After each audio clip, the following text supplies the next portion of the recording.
Hey guys, welcome back to Chat with Charlie. So today for our special guest we have Elsa Holm, who's one of my mates from back in the day, but is also an incredible artist herself. A lot of you guys will be familiar with Need Some Time, which is a single that I had come out about this time last year.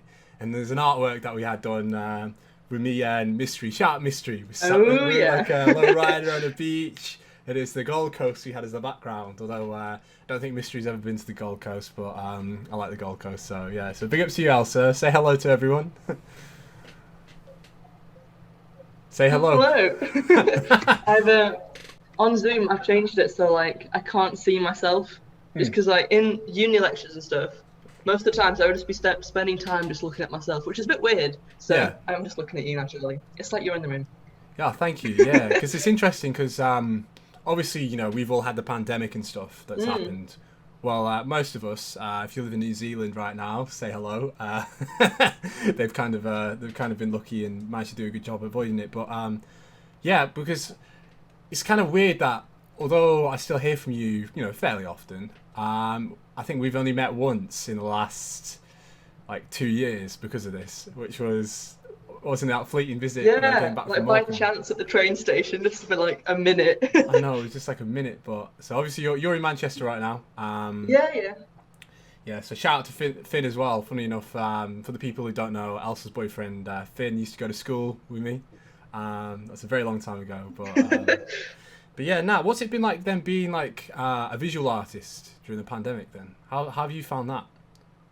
I think I wasn't a visual artist until like the pandemic began. So in March, I was just so bored in lockdown, and I thought, I have some paint. I'm going to try it. So that's kind of how I started painting again. Because obviously I did it in like primary school, but I don't know if that counts. Yeah. But yeah, and I just thought I can kind of do this. This is, yeah. Yeah, it's fun to be called a visual artist as well. I've never been called that before. No, it's a good one. I mean, that's the thing. It's like it's an expression because you know, I think pretty much everyone I get on this show is a creative, and you know, I've been focusing more on sort of vocalists and have I had producers? I think they've all been vocalists, to be fair. So it's good to have somebody who expresses himself in like a different way. Through visuals. Art form, yeah. Yeah, I mean, I'm going to say, speaking of which, before anybody says, that is not actually a normal Last Supper painting behind me. That is actually a hip-hop one. If you look closely, that is Tupac in the middle. And we have... yeah. I didn't even question that. I had no idea what that was. Biggie on his right. I think it's Big L is next to Biggie. I can see Big Pun, Easy E. Yeah, it's that's like the visual art I've got in my room. But where did you get that from? I think my mum got it from an auction actually. She got it. It was before I moved rooms when I was in the box room because you know it's quite a small house, but you know, I'm in a bigger room now, which is better. So yeah. Auctions are pretty crazy. I've never actually been to one. I know like my grandparents, they watched the English Antique Roadshow, which is really cute. Yeah, it's yeah, we have one near us in South Wales. It's called like John Pye Auctions or something. I feel like I'm promoting things now, but no, they're pretty good. The auction just down the road. Obviously, you're in Manchester right now. Big up to Manny. Manny's one of the places that's always shown me the most love. You know, got to give it to him. So yeah, like, obviously, but you were in Sweden, weren't you, during part of the pandemic? Yeah, I was. So I was having quite a hard time in halls just because it was really lonely, just depressing. And then I realised that flights to Sweden literally cost £4. So I thought it's rude not to go. Like, so yeah, I spent a month, October I think it was. But all my uni work was online, so it was fine. Yeah, no, that's good. Because like, what's it like being like how like? I think, especially towards the beginning, we all sort of heard about Sweden and how Sweden sort of were like, yeah, we're not going to do the full lockdown thing. We're just going to sort of. So what? How was that with you then? How was your experience of it? Well, it was weird to see all my family and stuff going to restaurants back in March and April when we were like full on, all like washing our hands after touching packages that came into our door and stuff. Yeah. But when I went there, it was. I mean, we live very remote in a very remote area, so it's not like I came across people anyway. Yeah. No. But yeah, it was fine. Yeah, nice. It's always interesting because you know, I've been lucky. You know, the space I've got throughout the whole sort of lockdown pandemic and stuff. Like I've got my this mic I use, by the way. People listening to, if you're listening on Spotify, you're listening on Anchor. This is a Blue Yeti mic, and it's not what I used to record my vocals. My vocals are on the Rode, right, which is in the mic, which is in the corner. So I've been lucky to have most of what I need in my house. So when it comes to, like, obviously, you know, yourself, visual artist, I mean, paint shops, I take you can order stuff online. You get your paints and stuff online. Is that right? Yeah. Yeah. And you know, create from home, but it's like, I suppose people who are like dancers and I suppose artists in that sort of sense are a bit more affected. But I tell you what, halls in the pandemic would have been. I remember seeing. I'm not sure if it was yours, but because there's a few unis in Manny, but like people having like being locked in, like not being able to go home. Oh yeah, riots. Yeah, was that like? I wasn't in that accommodation area, but basically the University of Manchester, they put up a fence without telling the students, and their intention wasn't to lock anyone in, but they just didn't communicate it well enough, so all the students were like, what on earth is going on? So they had big uproars and riots and stuff, and understandably so. Yeah, that's yeah. Now it's like, I don't know if I want to say I felt kind of shielded from it all, but I think because I've been constantly at work and I still living at home with my parents, I sort of didn't get the same perspective as other people through it. And hopefully it feels like I'm in Wales. We've not had our Freedom Day as such. I know you guys obviously across the border, you've had Freedom Day, so technically you can kind of do anything you want now. But not that I will, but yeah. Yeah, it's always an interesting one, like, you know. I got mates of mine who's feeling anxious with the opening up of everything. I mean, like, I don't know about yourself, but yeah, like, how are you feeling? I don't know. I feel fine, but I do feel it's kind of a strange decision for the government to make at this time to reduce all the restrictions all at once. But I'm kind of just hoping for the best, and you know, I'm double vaccinated now, so. Hey, double vaccinated. Yeah, I'm very thankful for that. Yeah, I don't want to push any opinions on people because I know we've got different fan bases. People have different fan bases. I've had my first vaccine. Interestingly, though, I'm a triplet, and I live at home with one of my brothers. He's the same age as me. He's got the same health conditions as me, aka no health issues or anything. Yeah. He had his vaccine a month before me. No idea why. But that's just how it goes. That's the vaccine rollout, kids. I know there'll probably be people now hating in the comments, but you know, each to their own. It's a choice you make. But yeah, I mean, I think really what I wanted to speak to you about though is, like, obviously you had that trip in India. Yeah. And I always remember there's that page, wasn't there? It was like the Elsa's India Adventures or something. But it's like, I think it's interesting because, you know, neither of us. Okay, you're at uni now, but neither of us went to uni straight away after. No, I was very against it originally. I thought it was a ridiculous thing to do, but now I absolutely love it. So I think I just wasn't in the right headspace for it. Yeah, I probably will never go to uni myself. I feel like my path in life is different. Yeah.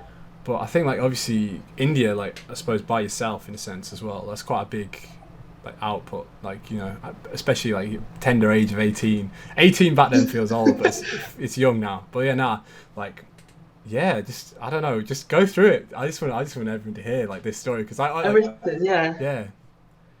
It's so hard to, like, know where to begin just because it's such an entirely different world. And I think when people ask me generally, I just kind of say, oh yeah, it was good, and then I leave it at that because I don't know.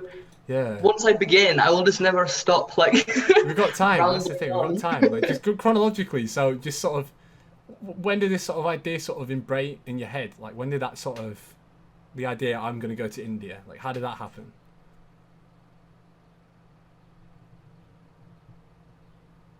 yes, organisation called Project Trust, and they came to my sixth form, did a talk, and I was like, you could do this thing, and I thought, okay, I'll do that, and that was and that was how I got into it. Yeah. So you have to fundraise £6,200 to go, which is a big sum of money. I wasn't particularly good at fundraising, just because not massively extroverted. Like, I managed to lose a cheque of £300 as well. So it was just all this like, just mortifying, like emailing the trust, like, I'm so sorry, but I have lost the money that you very kindly gave me. But yeah, I managed it, and yeah, I mean, I was pretty terrified to go because people have very like polarizing experiences when they go to India. Some people absolutely adore it, and some people are like, it's a hellhole. I didn't like. I was just throwing up the entire time. But thankfully, like the first bus journey that I took, I was honestly awestruck. I was like, everyone has to see this place. It's incredible. And I still stand by that. It's just, definitely fell in love with it. Obviously, maybe a slightly bit of like a love-hate relationship with the with the place, but I do absolutely adore it. Yeah, no. I always, myself, I always want to do more traveling. Obviously, currently it's a bit difficult to do, but because like how long were we out there? It was like 8 months, was it? Or was it a bit longer? It was a year. A year. So, oh, cool. Yeah. Yeah, a whole year. Like, and like, how were you coping with the whole, obviously being away from your family and all that? Yeah, I was quite naive. I was like, I'm Swedish and I live in the UK, so I kind of thought that homesickness wouldn't affect me at all. I was like, it'll be fine. But a year is an awfully long time. It is. I remember once I completed the first 5 weeks, 5 weeks anywhere. Imagine like a 5-week trip to the Lake District. That's a long time. Yeah. So like after 5 weeks, I was like, wow, I've seen so much, and I've got like 43 weeks to go or something crazy. Wow. And that hurt my soul a little bit. But I was very homesick, and I didn't expect that. And I think that's something I kind of carried with me the entire year. But that was, fine. I wish I kind of hadn't put that on myself, because I got back and literally nothing had changed. The world was exactly the same here, and I was like, oh. It is an interesting one, because I feel like, no offense to these people, but Lancaster and Morecambe, it doesn't change. It does not change. I'm sorry if you're listening right now. Lancaster, Morecambe, it's stayed the same. No matter where you go, you could come back in 10 years. They're listening to the same music. The same people are there on the street corners. Pigeon Man's probably still feeding the pigeons. Oh yeah, definitely. By the way, for people who don't know about Pigeon Man, he's a bit of a myth and a legend in Morecambe. He's a guy who feeds the pigeons. Sad story though about him. I heard the reason why he feeds the pigeons is because his wife, his ex-wife, she's is it an ex-wife when he passed away? Widowed wife. Oh yeah. She used to be a bird keeper, and he apparently feels closer when he was feeding the birds to his wife. So I don't know if that's true. That's a sad story. But this is what I heard. I'm going to assume it's not true, so I don't have to feel sad. Yeah, this is what I heard. So the Asbos, like, I don't know how I feel about giving a man an Asbo for feeding pigeons, but trust me, there was a lot. I think you'll know. I was going to say someone's got to, but I'm not sure if that's true either. Yeah, like a big flock of birds in the sky. The sky would go dark as these pigeons were flying across. Oh my goodness. Yeah, it's but yeah, like when I went back to Australia, it'd been a longer time, but a lot had changed. So it's sort of like that. But yeah, how was it like? How like I don't know. Maybe this is a bit of a strange question to ask, but like how modern was it over there as well in India? Because like obviously I know some parts of India are going to be Mumbai. I remember hearing about you because you were going to do architecture at one point. I remember hearing they're going to do like a 700-meter skyscraper in Mumbai. I was thinking, geez, like that's pretty impressive. But then obviously you hear about other parts in India that are not like that, a bit poorer. So yeah, how modern was it over there when you were? Yeah. I think it depends very much where you go. So I found a Marks and Spencer's in one of the cities. It was a great moment. Yeah. But yeah, the area that I was in, it's hard to say because there's a lot of things that we're very privileged to have here that they didn't have. But yeah, like the TVs they had, they were kind of like the big box ones, Mm. and when people couldn't really afford iPhones, so they'd have like this the smaller like block iPhones and stuff. Mm. But yeah, there's a lot that needs not that needs to change, obviously, but that could change in terms of if they want to live more like we do here. Yeah. I'm not to answer this question. I don't. Yeah, I no, want I to be just, I just done wondering, like, I just wondering what it's like. I'm curious because it's like, obviously, I've not been around India like you have, and I've seen what it's like, even different parts of the UK. Like, if you go to like certain places in Manchester and London, it feels a lot more like, I don't know, modern than if you go to say somewhere in like North Yorkshire, and it's just like little villages. And it kind of feels like you could be yeah, any time period, any time frame. Like, when I was on the Gold Coast, and you see the way that the buildings are built, you see the cars they're driving, it does feel like you're in the future. I mean, that's not necessarily a good thing. no. Okay, maybe because I think a lot of the time people think, future advances technology, more efficient, more effective. But yeah, I don't know if it's always going to be like that.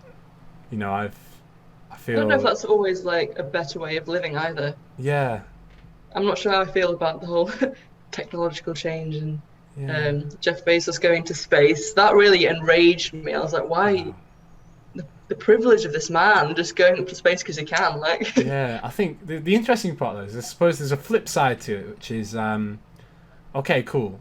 I don't know how many billion he's worth now. It's about 200 billion, isn't it? Jeff Bezos, I swear. that's just unfathomable. Like, that's But my mate pointed out, he's like, "Do you really think that that could help everyone?"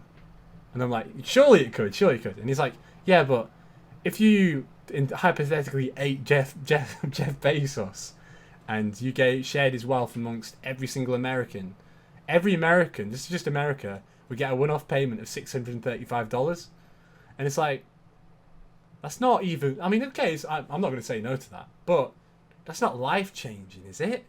Like, yeah, one person having all this money is a bit like, that's pretty bad, and you could definitely develop some things, save a lot of people, but yeah, it's like I don't know, I sometimes feel there's bigger this is going to sound weird, but maybe there's bigger problems than billionaires sometimes. I think the issue with it is how interlinked money is with power. Yeah. So these men, typically men, they have a lot more influence over like everything, and I think that's kind of where it gets dangerous. So I think that might be. I don't think the argument is that we should split everyone's money equally, but I think it's communism. I think it's more like we shouldn't allow such stark wealth distributions, which also connect with who is in charge and what they kind of want for the rest of humanity. Do you know what I mean? I get that. Yeah, no, I get that. Again, it's a weird one with like politics. It's like sometimes I don't. This is never really supposed to be a political podcast, but I think most people would probably agree in a sense that the way that things currently are, especially in the Western world, like where we are in America and stuff, that there should be a little bit more of an even spread of wealth. I think I've been very, very sort of, good with the way I've worded that. I don't think anyone would disagree with that. I don't think. I think the idea that the poorest people should be a little bit better off and the top 0.001% don't need to be so well off. I think a lot of people will probably be like, fair enough. Yeah, I think that's a fair thing to say. I think what the dispute is, if for that to happen, what actions would need to be taken. I think that's kind of where people are polarized, just because you can't. Do you know what I mean? Like, what government intervention needs to happen for but then it's like that the government kind of split to happen. Then it's like the government are having too much control or X, Y, and Z. But I do. Yeah, exactly. I do think that this whole space stuff's kind of interesting though, because not to deep it too much, but you sort of think like this is like proper the depths now. When you think about what's going to happen with the human race in like years to come, like I just think of it like try and think of it logically, I think like cool. So at some point, this is like it's going to sound proper negative here, but at some point we're going to run out of resources, aren't we? You know, the earth. Some point we can't mine everything forever. We can't just like farm everything in the world. Obviously, climate change is a completely different story. That we've got that to factor in as well. And at some point, it's going to start slowing down. You know, the amount of wealth, the quality of life, and then it's like a question of like, where do people go then? Obviously, you know, people are like Mars. I don't know your thoughts. You think we're going to go to Mars? Ooh, I've never really dwelled on it. I'm sure we'll get there, but I'm not sure how realistic it is for in the near 100 years, century, if people are actually going to live there. But then technology has always kind of been difficult to imagine until it's arrived, if that makes sense. Yeah. No. But yeah, no, I've got a feeling that will happen. Like that's my feeling is at some point, I don't know how long it'll last, but at some point I think that as humans we will get to Mars, and I think we will have a base For sure, I can see that happening. And there will be people who live on Mars. I don't know what quality of life that will be, but what will the quality of life on Earth be at that point? That is the other question. Yeah. And I just got a feeling that once that sort of starts going south, they'll just chuck a bunch of embryos on a ship and just send the ship out into space until it finds something. And I think that'll be it. that sounds that'll be it for humanity. Proper like a nihilistic view of where things go, but it does cross my mind sometimes. But I think that's because I was a fan of sci-fi as a kid. Yeah, it's interesting. Yeah. Guess we'll see. Let's see what the future has to hold. But yeah, no, I always like to ask this as well. But obviously, you know, as a back to the visual artist stuff and all that, and again, you don't have to answer this if you're uncomfortable. But obviously, as a student, you know, in the UK, you can get student loans and stuff. But I think with all my mates, I always like to try and find out like side hustles and where you got money coming in. Like, so have you got any like? Is it literally just your student's loan that you're living off at the moment, or is it just? Yeah, so because I took 2 gap years, I spent the first one in India, and then I spent the second one working full time at Nami Sushi, which was a very different gap year, but you know, equally sort of valuable to me. So I managed to save up a lot of money, so I was just living at home, basically not spending anything. So I've got those savings, and then I've got almost the highest maintenance loan, so that kind of covers everything if I'm very careful. Yeah. Yeah. But yeah, so I've not had a job this past year, which has been nice. Yeah, because it's you know, I think a few people who follow this will know that obviously I started on Fiverr now. Actually, yeah. Yeah, I don't know. Are you? There is a this is a thing that not many people know. There is a private Charlie J page where I was actually looking at starting up side hustles and getting like more streams of income. I think you're following that, aren't you, Elsa? Yeah, is it one about the Word document page? Yeah, like, that's the one with the Word documents and stuff. I just follow that. Maybe one day that'll become like a reality. But I always see people with like talent, and I think like, how can you sort of monetize that? Make it your full time thing, because you know, if you've got something you're passionate about. Again, I don't want to be jumping bridges. Maybe, you know, visual like painting and stuff is just something you like to do on the side, which is fine. You know, if you just like to do a few paintings here and there, that's cool. The same with anybody who's watching this. You know, if you're watching this now and you have something that you like doing, but it's not like you don't mind if you do it for forever. That's cool. I think it's because I came so obsessed with music. I'm just like, yeah, cool. But if there are ways to do it, like Fiverr is obviously a great one. I love Fiverr as a website. I think probably because it's done me well, but Fiverr is always good. If you've got any service or skill that you can sell and you can sell it on Fiverr, that's, you know, obviously one way of getting a little bit extra income, because you think like, you know, you could take Finn out to the posh restaurants in Manny rather than spoons. I've yet to do that, you know. I've yet to go to like Spinningfield areas and go to a fancy place. Maybe one day. And then also I always find like when you have like connections is a massive thing. It's a massive thing in anything you do. You know, especially when it comes to business and, you know, jobs. Like what you studying? Just let everyone know what you're studying at uni, Elsa.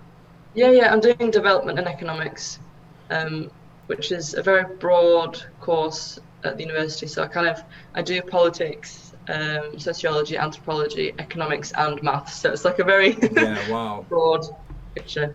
Yeah, lots of jobs that can come from that, and it's like you got to think, you know, for anyone here, you know, I was actually, funny enough, in work yesterday, and there's a girl I know, and she's like, I've got one more year left at uni, and I'm not sure what I'm going to do. She's like, everyone asks me like, what have you decided what you're going to do yet? I think, especially for our generation, there's a lot of pressure, especially now. You know, we're all we're getting to that age now. You know, I'm 21. I think you're 21. Yeah. I still think that's very young, though. I feel like it is young, but there's that pressure's there, isn't it?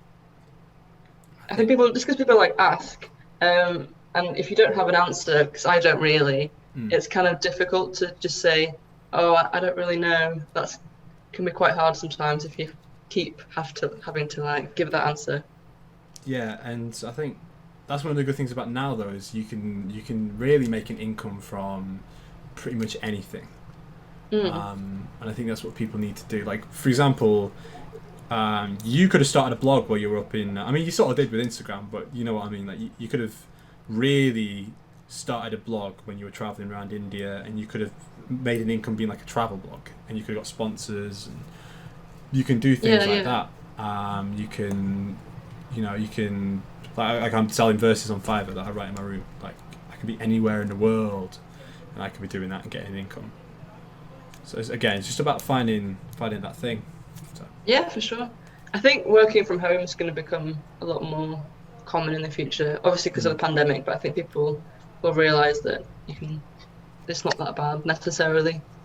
Yeah, and again, like I always used to be a people person, but with this pandemic and customers at my work, I don't feel the same anymore. I really don't.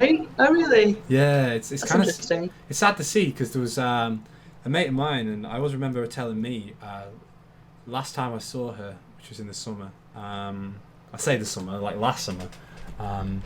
She said that one of the things that she thought was one of my best attributes was how I always see the good of people, and I always seem to get on with anyone. And she said, don't lose that. And sometimes I feel like I might have lost it.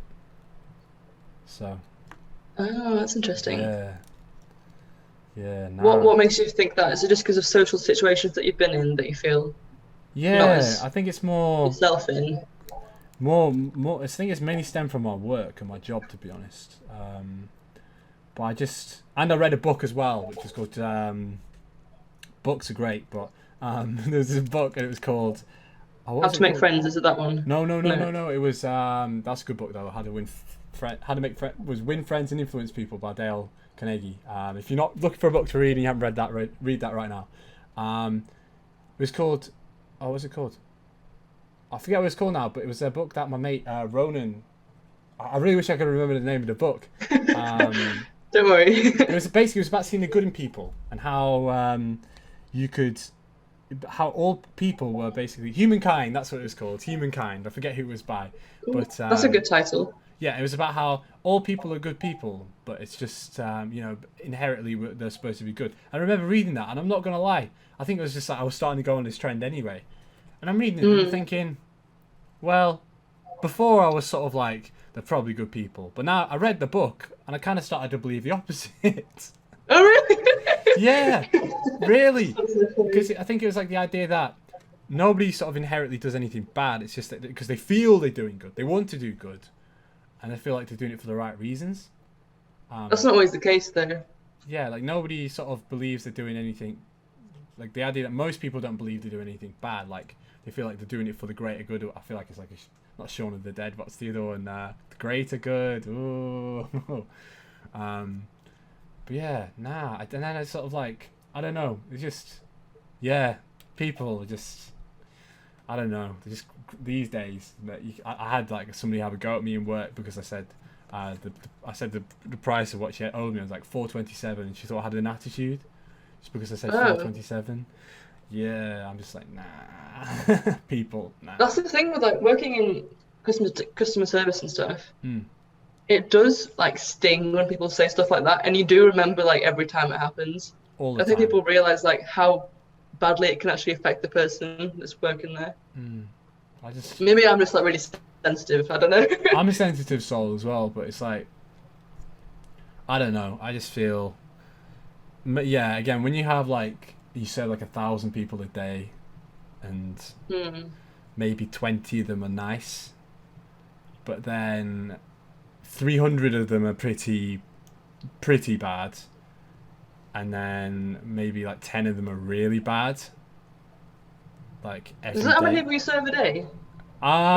Well, our self-serve used to say 1,000 people. Well, it was about 700 to 1,000 people a day in our shop. So That's way too many. I I think mean, about good for them. Like, yeah, that was the self-services. They changed to cardless though recently, so no one really uses them anymore, and it's probably a third of the original number. So more people come to the till. More people use the till originally anyway. It was probably about double that. So if I work a 9-hour shift, it's probably going to be about that. If 500 to 1,000 people, I'm not sure. It depends how busy it is these days, but yeah, I don't know. God, Yeah, it's an that interesting. sounds soul crushing. I'm not surprised you're feeling like a bit Yeah, weirdo. I know it is. But you know, I suppose we had to sort of be grateful for any sort of funding we can get.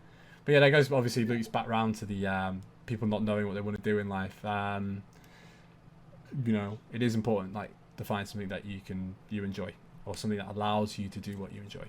They're like the two. Also, something that you're good at. Because when I was in India and I was teaching, I wasn't very good at it. And it's kind of like, it takes a piece out of you to do like a job every day that you're not even that good at. So that's my advice. If you do a job like... something you're good at. Yeah, I think that helps massively. Yeah, I've not really thought of that one. Maybe that's my problem. Maybe like all this time I've just not been good with people. No, I don't know about that. That's definitely not the case, don't worry. No, I don't know about that, but it's just it's an interesting one. Yeah, just make you. So think. is it like the people that have been annoying, or is it more that you feel yourself having like not confidence, sort of, or what? I'm trying to. I feel it's a bit people being annoying, but also I feel like certain sort of roles can sort of in a workplace can sort of make you feel like less than your worth. I think that's probably what it is. Oh, I see. Yeah. Yeah, you become almost unhuman yourself. I become employee number 3,700, whatever. I don't become Charlie, you know. Yeah. That's probably what it is, but... Yeah, that's tough. Yeah. Which is why I like music, because music's so ingrained in me, and, you know, that's me, that's part of my soul, that's part of my that's spirit. Individuality. Yeah, so that's what I... Find something that's sort of... find something that's you, that's sort of the thing. Find something that you can put your own sort of mark on, your special mark on, your special traits, so... But also, if you don't find something, just like try something. Try something. Try something, yeah. Yeah. So if you're not naturally good at anything, that's fine. Like, yeah. you can learn. Give it. Yeah. Try it. So before we go though, because obviously there might be people who are listening to this who are like, "Yo, I need some artwork. I like that Need Some Time cover. It looked cool. How can they contact you then, Elsa?" Yeah, I've got an Instagram page, and the name's just Elsa _illustration. So there you go, Elsa. Find me on there. _illustration. So there you go. I believe that's it. Yeah, you'll probably be able to find it if you go through my mutuals, if anybody's watching. But like I say, if you like the Need Some Time artwork, there's also other artwork that you've got up there. I saw the one with the was it a cat, like the Kill Bill almost cat, like a looking cat. Oh yeah. For Finn's birthday. That was amazing. That was sick. I would have had that on my wall or something like that. To be fair, but it was. Thank you. That type of thing. But yeah, okay. Appreciate having you on though, Elsa. We'll probably leave it there, but right, bless. Thank you for having me.